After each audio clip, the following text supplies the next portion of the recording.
የሰሞኑን የእስራኤልና ቱርክ የጦርነት ስጋት ሚስጥር። ባለፉት 3 ዓመታት ቱርክና እስራኤል መደበኛ ዲፕሎማሲያዊ ግንኙነት ከመፍጠር ወደ ቀጥተኛ ወታደራዊ ግጭት እያመሩ መሆኑ እየተነገረ ይገኛል።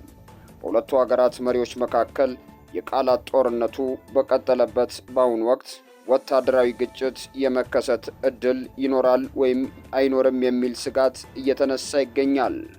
ሰላም ውድ የዱካ ኒውስ ቤተሰቦች የከበረ ሰላምታችን በያላችሁበት ይድረስ እያልን ቻናላችንን ላይክ፣ ሰብስክራይብ እያደረጋችሁ አብራችሁን እንድትዘልቁ በትህትና ጋበዝን።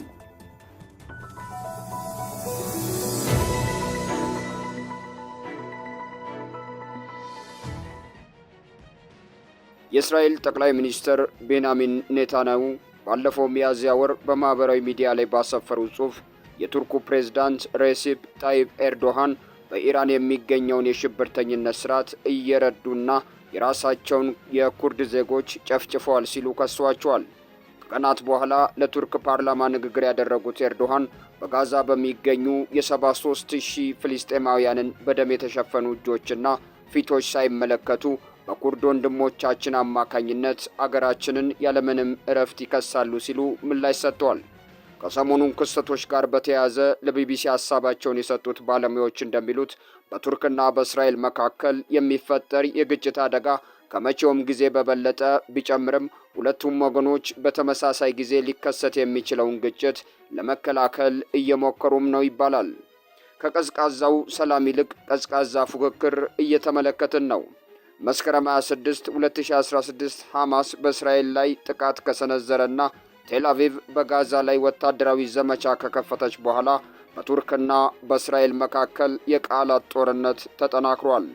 ባለፉት 3 ዓመታት ከተሰጡት ከባድ መግለጫዎችና ክሶች በተጨማሪ መደበኛ ዲፕሎማሲያዊ ግንኙነት ለመፍጠር የሚደረገው ሂደቱ ቆሟል። ቱርክም ከእስራኤል ጋር ያላትን የንግድ ግንኙነት ማቋረጧን አስታውቃለች። በቱርኩ ኢዝሚር ኬቲብ ቻሊቭ ዩኒቨርሲቲ በዓለም አቀፍ ግንኙነት ተባባሪ ፕሮፌሰር የሆኑት ዶክተር ቶክሴ ኤርሶይ በሁለቱ ሀገራት መካከል ያለውን ሁኔታ ከዲፕሎማሲያዊ መርሆች በላይ የሀገር ውስጥ ፍላጎቶች በመኖራቸው ምክንያት የውጭ ፖሊሲው ለሀገር ውስጥ ፖለቲካ ሰለባ ሆኗል ብለዋል። ይህ የውጥረት መጨመርና የቃላት ጦርነት የሁለቱንም ወገኖች የሀገር ውስጥ ፖለቲካን እያቀጣጠለ ነው ብለዋል። ኔታንያሁ ጠንካራና ለግጭት ወደ ኋላ የማይሉ መሆናቸውን የሚያሳይ ምስል በመፍጠር በሀገር ውስጥ ፖለቲካ ላይ ያላቸውን አቋም ለማጠናከር እየሞከሩ ነው። በቱርክ በኩል ደግሞ ከክልላዊ አመራርነት ጋር የተያያዘ ነው ሲሉ አክለዋል። የእስራኤል የፍልስጤማውያንና የአይሁዶች የሚጋጩት ማንነቶች የተሰኘው መጽሐፍ ደራሲ የሆኑት ኤርሶይ ቱርክና እስራኤል የክልላዊ ሁኔታን የሚያናጉ ተዋናዮች እንደሆኑ አድርገው ራሳቸውን ይመለከታሉ ብለዋል። ስለ አሁኑ ግንኙነት ሁኔታ ደግሞ የቱርክ እስራኤልን ግንኙነት ሁልጊዜም እንደ ቀዝቃዛ ሰላም እንገልጸዋለን፣ አሁን ግን ቀዝቃዛ ፉክክር እያየን ነው ሲሉ አክለዋል። ቤንያሚን ኔታንያሁ ቱርክን እንደ ተቀናቃኝ አድርገው የገለጹበት አስተያየት አደገኛ እንደሆነ የቀድሞው የእስራኤል ዲፕሎማት ኦሎን ፒካስ ተናግረዋል።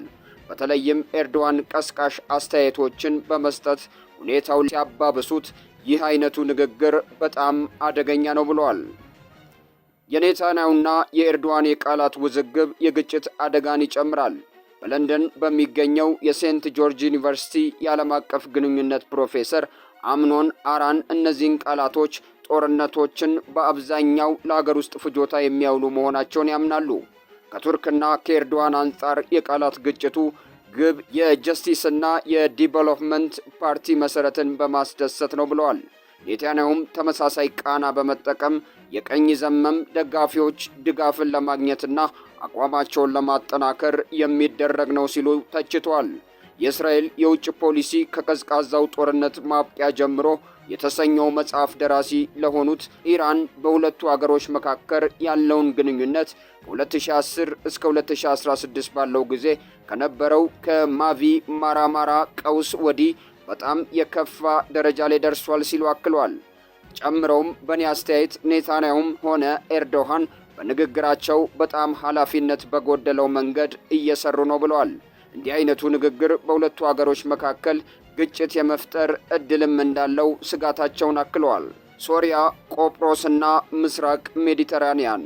ለቢቢሲ ሐሳባቸውን የሰጡት ባለሙያዎች እንደሚሉት በቱርክና በእስራኤል መካከል ሊኖር የሚችል ማንኛውንም ግጭት ሁለቱ ሀገራት ለራሳቸው የተጽዕኖ ወሰን በሚገናኙባቸው ነጥቦች ሊከሰት ይችላል። በቱርክና በእስራኤል መካከል የግጭት አደጋ ከመቼውም ጊዜ በበለጠ ከፍ ብሏል ሲሉ ኤርሶይ ተናግረዋል። ወደ ሁሉን አቀፍ ጦርነት የማምራት እድሉ ዝቅተኛ መሆኑን አጽንኦት በመስጠት በተለይም በሶሪያ በቆጵሮስና በምስራቅ ሜዲተራኒያን እየጨመረ የመጣውን ውድድር ጠቁመዋል። እዚህ ላይ ደጋፊ ቡድኖችን ለመፍጠር የሚደረገው ሙከራን እያየን ነው። ሁለቱ አገሮች አብሯቸው የሚቆሙ የጂኦፖለቲካል ጋሻ ለመፍጠር እየሞከሩ ነው ማለት እንችላለን ብለዋል። ኤርሶይም እንዲህ ብለዋል። በእስራኤል ስትራቴጂካዊ ሰነዶች ውስጥ ቱርክ አሁን እንደ ጠላት ተመድባለች። ይህ እውነታ ነው ሲሉ አክለዋል። አምኖን አራንም በበኩላቸው ከዚህ በፊት ከነበረው ጋር ሲነጻጸር የወታደራዊ ግጭት እድሉ ጨምሯል ብዬ አስባለሁ፣ ነገር ግን አሁንም ማስወገድ ይቻላል ሲሉ አክለዋል። እንደ አውሮፓውያኑ አቆጣጠር በ2025 በአዘርባይጃን ሪፐብሊክ የቱርክና የእስራኤል ወታደራዊ ልዑካን በወቅቱ በሀገራቱ መካከል ያለውን ውጥረት ለመከላከል ያደረጉት ስብሰባን ጠቅሰዋል።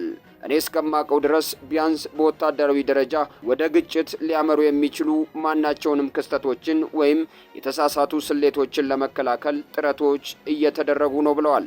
አራን በእስራኤል ስለ ቱርክ ስላለው አመለካከት ቱርክ ቀስ በቀስ በእስራኤል መንግስትና ጦር ሰራዊት ውስጥ ባሉ የፖለቲካና የወታደራዊ ልሂቃን ዘንድ እንደ ጠላትና አደገኛ ኃይል እየታየች ነው ሲሉ ተናግረዋል።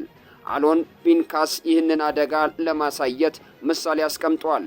ቱርክ ወደ ጋዛ ወይም ወደ ሊባኖስ የሚያመሩ የእርዳታ መርከቦችን አጅባለች እንበል።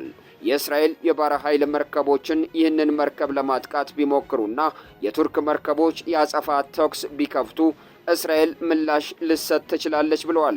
ይህም የተወሰነ ጦርነት ሊፈጠር ይችላል፣ ግን ያ ይሆናል ብዬ አላስብም ሲሉ አክለዋል። አሎን ፒንካስ በበኩላቸው የቱርክና የእስራኤል ወታደሮች ከሁለቱ ሀገራት ፖለቲከኞች ጋር በተነጻጻሪነት በምክንያታዊነት እንደሚሰሩ ያምናሉ። ሆኖም በሶሪያ ተመሳሳይ ሁኔታ እንዳጋጠመው ሁሉ የሁለቱ ሀገራት የተውጣጡ የጦር ጀቶች እርስ በርስ ሊጋፈጡ የሚችሉበትን ውድመት ሊያስከትል እንደሚችል ያስጠነቅቃሉ። ስለዚህም ምንም መረጃ ባይኖረኝም ግን ሞሳድና የቱርክ ወታደራዊ እንዲሁም የውጭ የስለላ አገልግሎቶች ያለማቋረጥ ግንኙነት እንዳላቸው ቢነግሩኝም ምንም አልገረመኝም ብለዋል። አዲሲቷ ኢራን። አሜሪካና እስራኤል ኢራን ላይ ከከፈቱት ጦርነት ከ2 ሳምንት ቀደም ብሎ የቀድሞ የእስራኤል ጠቅላይ ሚኒስትር ናፍታሊን ቤኔት ቱርክ አዲሷ ኢራን መሆኗን ተናግረዋል። በኋላም ተመሳሳይ ሀሳቦች በእስራኤልና በዓለም አቀፍ ሚዲያዎች ተስተጋብተዋል። ቤንያሚን ኔታንያሁ በአንድ ጽንፋቸው ላይ ቱርክ ኢራንን እንደምትደግፍ ጠቅሰው ከሰዋል። እስራኤል ከኢራን በኋላ ጠላት ሳይኖራት መኖር ስለማትችል አጀንዳ ለመፍጠር ተገዳለች ሲሉ የቱርክ የውጭ ጉዳይ ሚኒስትር ሃካን ፊንዳን ባለፈው ወር ለሀገራቸው የዜና አገልግሎት አናዶል ተናግረዋል።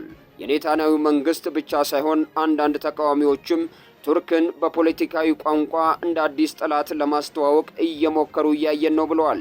የቀድሞ ዲፕሎማት አሎን ፒንካስ እንደገለጹት ከኢራን በተለየ መልኩ ቱርክ እስራኤልን ለማጥፋት አልዛተችም፣ በእስራኤል ላይ የምትጠቀመው ወታደራዊ የኒኩሌር ጦር መሳሪያን ለማዘጋጀት ያለመ ግብም የላትም ሲሉ ገልጿል።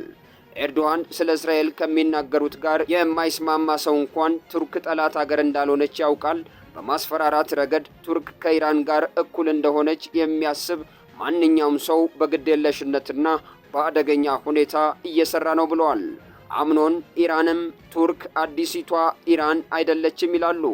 እኔም እንደማስበው የእስራኤል መንግስት ባለስልጣናት ይህንን በእውነት ያምናሉ ብዬ እንኳን አላስብም። ምክንያቱም ቱርክ የኔቶ አባል ስለሆነች ከዩናይትድ ስቴትስ ጋር ጠንካራ ግንኙነት ስላላትና አብዛኛውን የንግድ ልውውጧን ከአውሮፓ ህብረት ጋር ስለምታደርግ ትሆናለች ብዬ አልገምትም ብለዋል።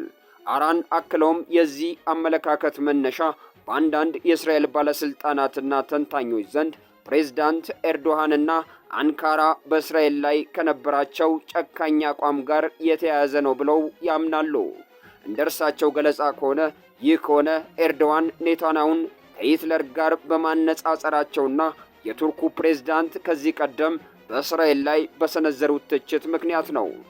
ቱክሴ ኤርሶይም ቱርክ አዲሲቷ ኢራን እንዳልሆነች ግልጽ ነው ሲሉ ተናግረው ይህ ሐሳባቸው የተዘጋጀው ቱርክን ከምዕራባውያን ለመለየትና ለማግለል በማሰብ ሊሆን ይችላል ሲሉ ይገልጻሉ። በተለይም በምዕራባውያን መገናኛ ብዙሃን የሚታተሙ የእስራኤል ደጋፊ ትንታኔዎች የታቀዱና አድሎ ያላቸው ናቸው ብዬ አምናለሁ ሲሉ ይገልጻሉ። እነዚህን ሆን ተብሎ የተሰጠ መግለጫና ዓላማ አድርገን ልንቆጥራቸው እንችላለን እንጂ ከቁብ አንቆጥራቸውም ሲሉ ይተቻሉ። በቱርክና በእስራኤል መካከል ያለው የጦር ስጋት አሁንም እንደቀጠለ ነው።